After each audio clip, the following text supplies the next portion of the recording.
Welcome to me TV motivates. నేను మీ సూర్యకిరణ్. బ్రహ్మాండ రహస్యాలు episode 5. ఆలోచనలు నిజంగా ప్రయాణిస్తాయా? టెలిపతి వెనుక ఉన్న సైన్స్. ఇది కేవలం యాదృచ్ఛికమా? యాక్సిడెంటలేనా? నువ్వు ఒక వ్యక్తి గురించి ఆలోచిస్తుంటే అకస్మాత్తుగా అతని నుండి ఫోన్ రావడం, చాలా కాలంగా మాట్లాడని ఫ్రెండ్ అదే రోజు ఎదురుపడడం, ఇది మన జీవితంలో చాలా సందర్భాల్లో జరిగి ఉంటుంది. మనం దాని మీద దృష్టి పెట్టినప్పుడు మాత్రమే ఆ విషయం మనకు తెలుస్తుంది. మనం మన బిజీ లైఫ్లో ఉండేసరికి ఇలాంటి చిన్న చిన్న విషయాలు మనకు తెలియవన్నట్టు. ఇవి టెలిపతి ద్వారానే జరుగుతాయి. మన మెదడు ఒక రిసీవర్ మాత్రమేనా, లేక ఒక ట్రాన్స్మిటర్ కూడానా? ప్రతిరోజు మన మనసులో వేలాది ఆలోచనలు వస్తుంటాయి. అవి కేవలం తలకు మాత్రమే పరిమితమా, లేక తలలో నుంచి బయటకు కూడా వెళ్తుంటాయా? మా ఆలోచనలు ట్రాన్స్మిటర్ లాగా, రిసీవర్ లాగా పనిచేస్తుందా మన బ్రెయిన్? ప్రతి ఆలోచన వెనుక ఒక విద్యుత్ సిగ్నల్, ఎలక్ట్రిక్ సిగ్నల్ ఉంటుంది. మన మెదడు కేవలం ఆలోచనను సృష్టించదు, అది విద్యుత్ తరంగాలను కూడా ఉత్పత్తి చేస్తుంది. డాక్టర్లు ఈఈజీతో కొలిచే ఈ తరంగాలు ఓన్లీ మన తల లోపలనే ఉంటాయా, బయట కూడా వెళ్తుంటాయా? రిసీవ్ చేసుకుంటామా?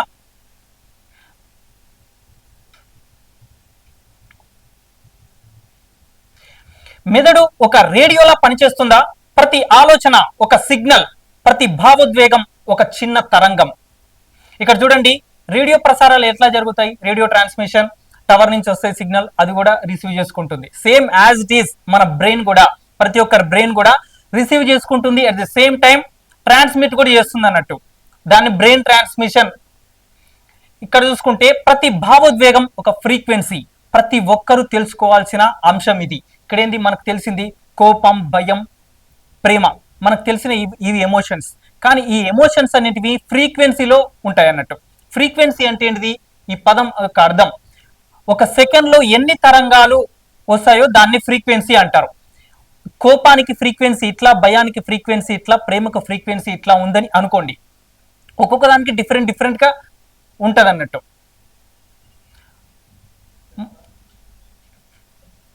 నిశ్శబ్దంలో దాగి ఉన్న శక్తి.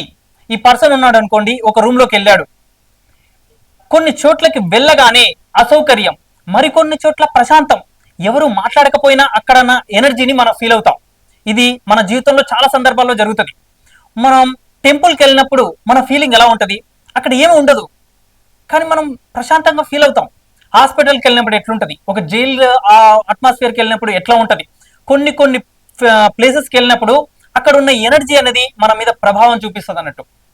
ఎలా ప్రభావం చూపిస్తుంది? అది కనిపించకుండానే మన చుట్టూ ఉన్నది మన మీద ప్రభావం చూపిస్తూ ఉంటుంది. గుండె మెదడు కంటే శక్తివంతమైందా? మనందరికీ తెలిసిన విషయం, మన బ్రెయిన్ అనేది చాలా పవర్ఫుల్ అని అందరికీ తెలుసు. కానీ మన హార్ట్ అనేది మన బ్రెయిన్ కన్నా పవర్ఫుల్.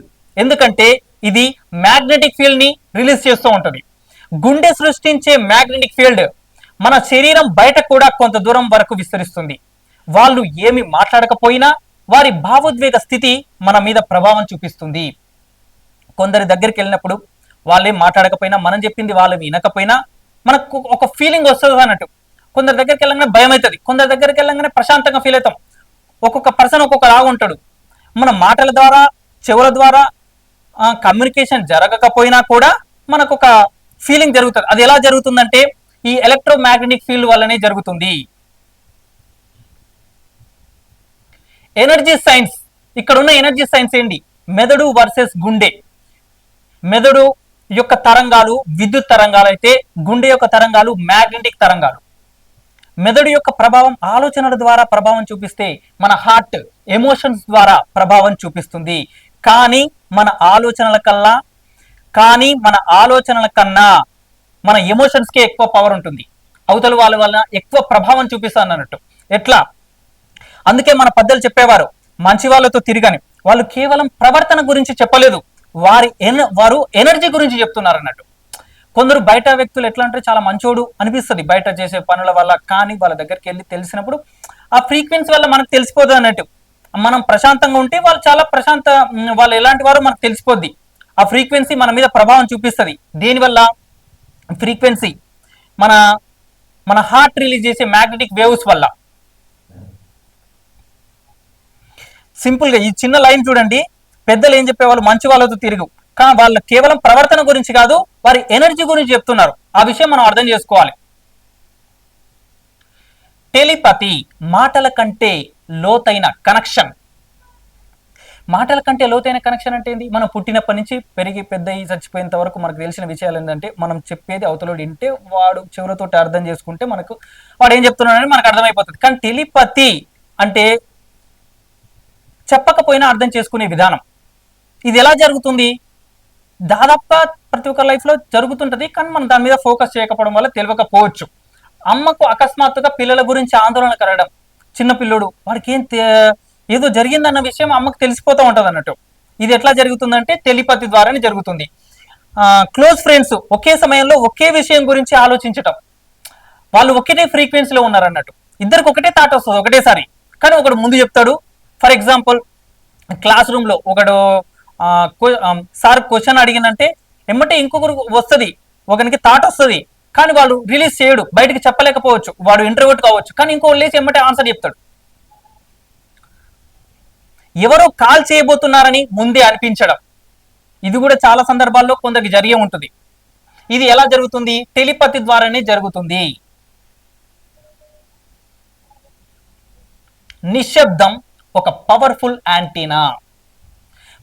నిశ్శబ్దం ఒక పవర్ఫుల్ యాంటీనా. నువ్వు ఎంత ప్రశాంతంగా ఉంటే నీ అంతరంగం స్వరం అంత స్పష్టంగా వినిపిస్తుంది. నువ్వు ఓవర్గా బిజీ అయిపోయి గడిబిడిగా ఆలోచిస్తున్నావు అనుకోండి, నీవు యాంటీనా కాదు, యాంటీనాగా వర్క్ చేయదన్నట్టు నీ బాడీ అనేది. కేవలం నిశ్శబ్దంగా ఉన్నప్పుడు మాత్రమే ఒక పవర్ఫుల్ యాంటీనా అవుతుంది, పవర్ఫుల్ ఆన్సర్స్ నీకు వస్తాయి.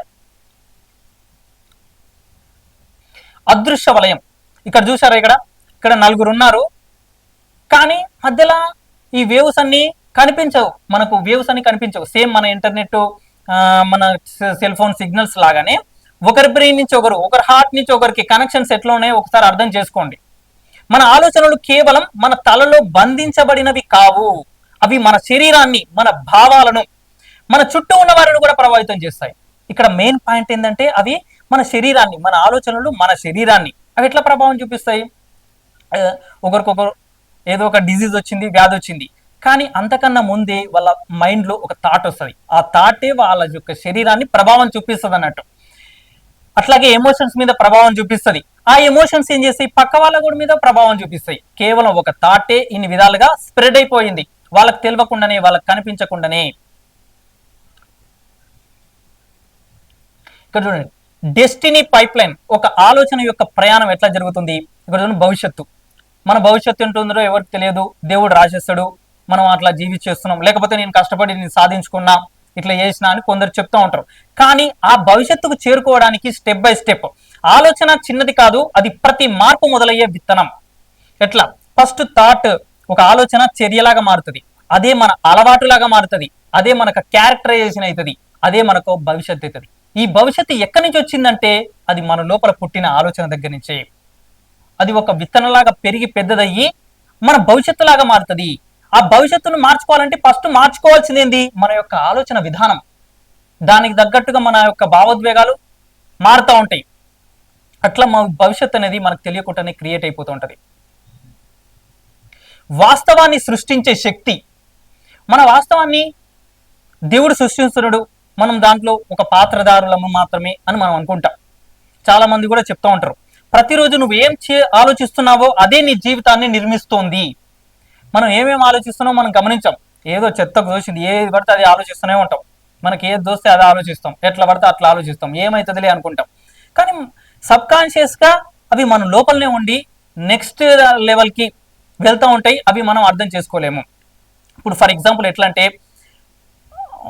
సడన్గా యాక్సిడెంట్ జరిగిపోయింది, ఒకరిద్దరు గుద్దుకున్నారు, యాక్సిడెంట్ జరిగిపోయింది. కానీ ఇక్కడ అర్థం చేసుకోవాల్సిన విషయం, కొంత దూరం నుండి ఆ యాక్సిడెంట్ చూడగలిగితే ఆపేయచ్చు కదా.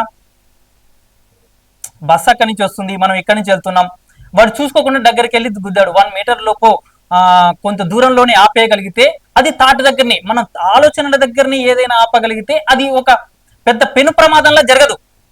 అది మంచి ఆలోచన అయితే ఏం పర్లేదు, అది మంచిగానే జరుగుతుంది. కానీ చెడు ఆలోచనని ఫస్ట్ విత్తనాల దగ్గరనే అసలు రాకుండా చూసుకోవాలన్నట్టు. ఎందుకంటే వాస్తవాన్ని సృష్టించే శక్తి మన దగ్గర ఉంది.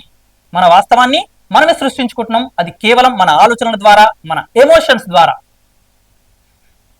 తర్వాత ఎపిసోడ్లో ఆకర్షణ సూత్రం నిజంగా ఎలా పనిచేస్తుంది, నువ్వు విశ్వానికి ఏం పంపిస్తున్నావో అదే విశ్వం నీకు తిరిగి పంపుతుందా, కోరికలు వాస్తవంగా ఎలా మారుతాయో తర్వాతి భాగంలో తెలుసుకుందాం. Thank you for watching. Don't miss next episode.